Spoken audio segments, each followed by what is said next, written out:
Hong Kong की रिहायशी इमारतों में लगी आग में जान गंवाने वालों का आंकड़ा 125 के पार चला गया, जबकि 250 से ज्यादा लोगों के बारे में कुछ भी पता नहीं चल पाया।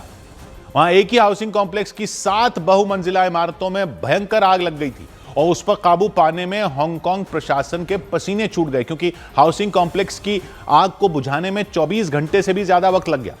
वहां एक साथ धधक रही 7 गगनचुंबी इमारतों को जिसने भी देखा वो अंदर तक दहल उठा। खौफ से भर देने वाली तस्वीरों ने हांगकांग ही नहीं बल्कि पूरी दुनिया को झकझोर कर रख दिया। उन इमारतों में उस वक्त आग लगी जब हजारों लोग उनके अंदर ही मौजूद थे। यही वजह रही कि इस आग ने बड़े पैमाने पर तबाही मचा दी और सैकड़ों परिवारों को बेघर कर दिया। आग बुझाए जाने के बाद वहां हर तरफ बर्बादी के निशान दिखाई दिए, क्योंकि विनाशकारी लपटों ने अपनी जद में आने वाली हर एक चीज को जलाकर राख कर दिया। हालांकि आग की जानकारी मिलते ही हांगकांग की राहत बचाव टीमों और फायर ब्रिगेड ने मोर्चा संभाल लिया था। फायर ब्रिगेड के करीब 1000 कर्मचारियों ने बिना रुके बिना थके लगातार पानी की बौछार की।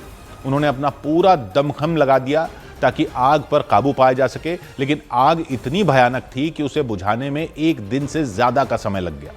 इस दौरान राहत बचाव में जुटे कर्मचारी भी इमारतों में फंसे लोगों को निकालने के लिए अपनी जान पर खेल गए, क्योंकि आग इतनी तेजी से फैली कि सैकड़ों लोगों को बाहर निकलने का मौका ही नहीं मिल पाया। और ऐसा इसलिए क्योंकि हांगकांग के अखबार साउथ चाइना मॉर्निंग पोस्ट के मुताबिक आग भड़कने के बाद इमारतों की बिजली भी कट गई थी, इसलिए उनमें लगी लिफ्ट भी काम नहीं कर रही थी। और जिन 7 इमारतों में आग लगी उनमें कुछ तो 30 मंजिल से भी ज्यादा ऊंची नजर आई। आग ने बाहर ही नहीं बल्कि अंदर भी कब्जा जमा लिया था। खिड़कियों से खौफनाक लपटें निकलती दिखी। देखकर ऐसा लगा जैसे अंदर भट्टी जल रही हो।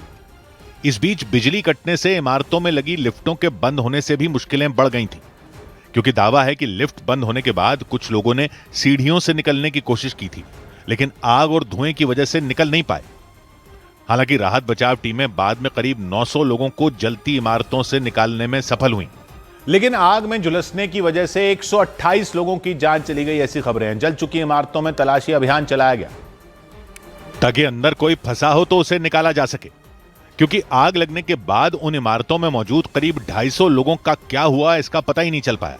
हालांकि उनके बचे होने की उम्मीद बेहद कम बताई गई।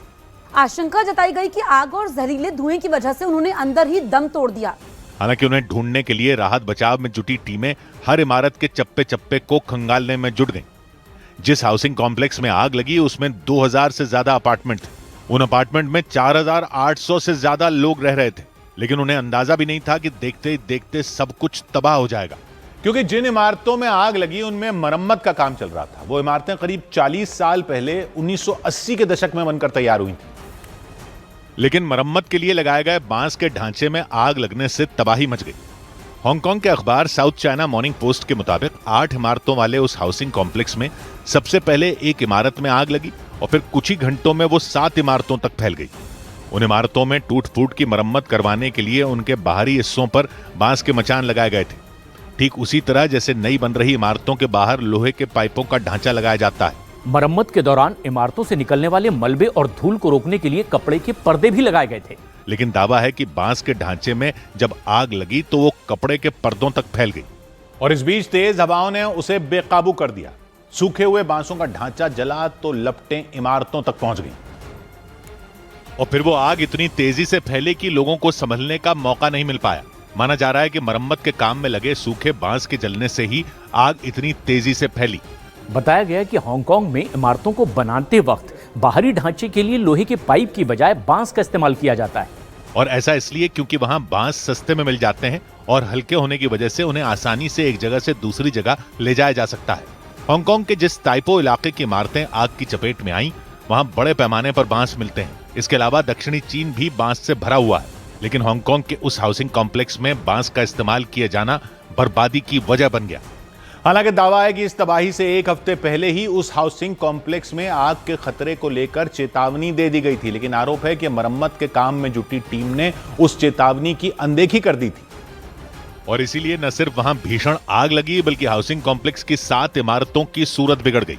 साउथ चाइना मॉर्निंग पोस्ट के मुताबिक हांगकांग के श्रम विभाग के अधिकारियों ने 20 नवंबर को उस हाउसिंग कॉम्प्लेक्स की जांच की थी। दावा है कि उस जांच में वहां इमारतों के अंदर सुरक्षा के इंतजामों में कमी पाई गई थी। बताया गया कि वहां आग से निपटने की जरूरी व्यवस्थाएं नहीं थी। और इतना ही नहीं, दावा किया गया कि इसे लेकर मरम्मत का काम कर रही टीम को चेतावनी भी दी गई थी।